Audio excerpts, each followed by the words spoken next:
All right, so today I'm going to be talking about my lesson plan rationale after the case study. Um, I thought about what I thought my learner needed, whose pseudonym is John, and I really wanted to focus on vocabulary, so I chose the vocabulary graphic organizer. This was one of the strategy micro teaches that we did earlier in the year, but there was actually no video on it, so this kind of extends my learning on this topic. But the overall goals of the lesson are for the student to expand their vocabulary. So obviously, my issue with John, not issue, but his Scarborough's rope, um, it's definitely more heavy on the decoding side in lieu of the vocabulary comprehension. So I wanted to really like try and just start bolstering that vocabulary since he's only 7 years old. He hasn't heard that much vocabulary. And then also I want the students to be able to use the text and context clues to define these words, but some of them are really tricky. So a dictionary would be there, which would also help their dictionary handling skills.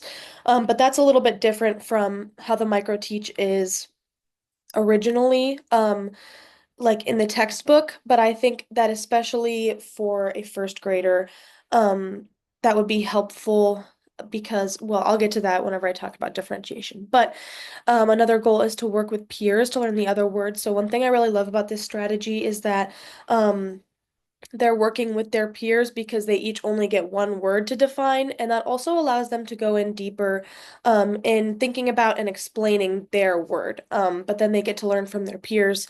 The downside of that is that sometimes maybe one peer isn't really doing their work, but I would be going over all the vocabulary at the end anyways. So how did I consider specifically John when I was choosing this? As I said, I really wanted it to be a vocabulary activity. And he also has some trouble with prosody. He's young and he like thinks so fast. He kind of reads like da da da da da da da da like and so I wanted to have him practice a little bit with pacing.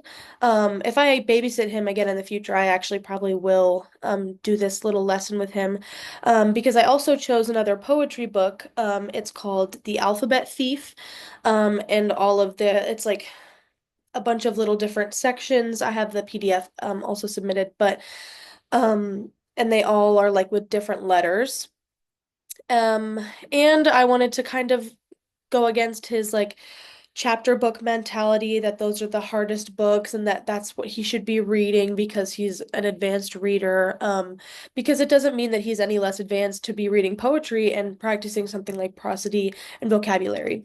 And then obviously I was considering him in the fact that this is a much more challenging text and activity than like any other first graders would be doing. So I really took into account his level, which is very high above um where he would be expected to be at.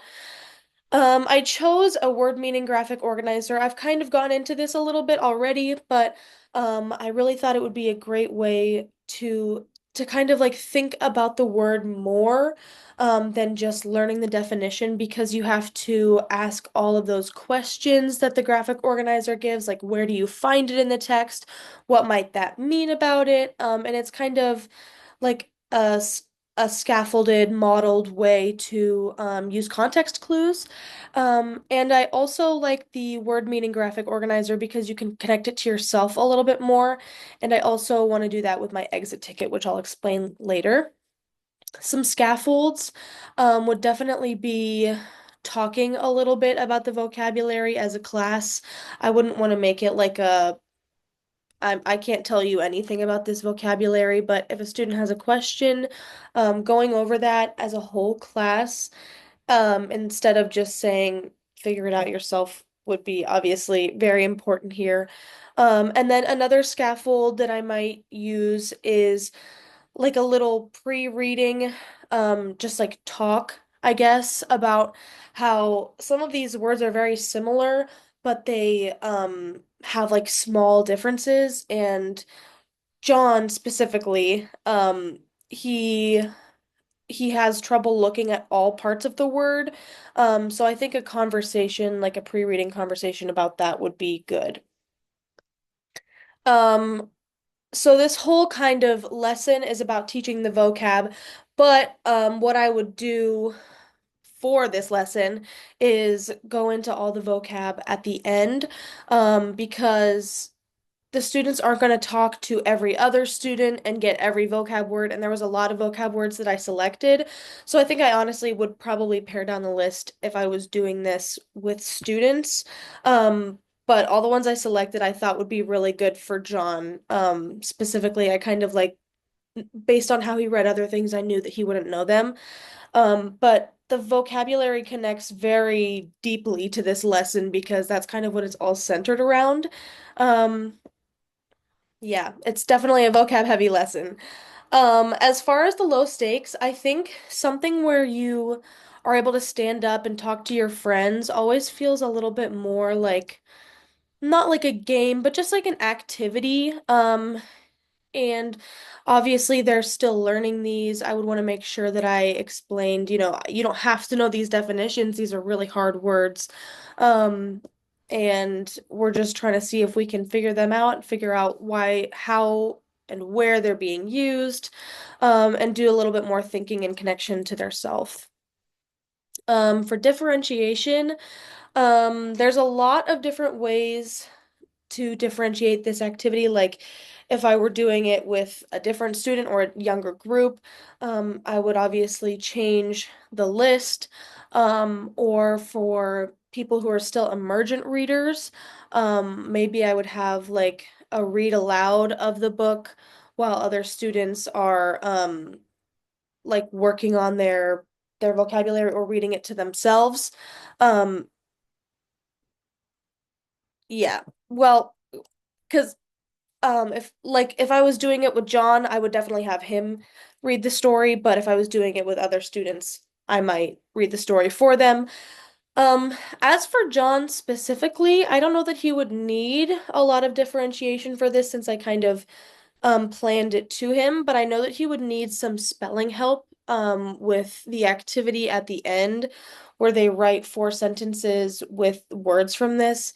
He kind of he gets like he just doesn't want to take the risk of spelling something that he doesn't know, and so he uses a lot of like really rudimentary words, so I would definitely differentiate in that way by giving him some help with that. And that last exit ticket section is also the way that I would try and connect the material to the students, since they can make any sentence they want as long as it's school appropriate, obviously. But I think that that's a way it still feels like they're doing an assignment, but it's also like you can be fun about it, you can be creative, you can make it a sentence that's really, I don't know, gonna make you or your friends laugh, and it feels like you're kind of getting past the work, like you're cheating, you're like, oh, I'm making funny sentences, but that's really the point, is just to be practicing.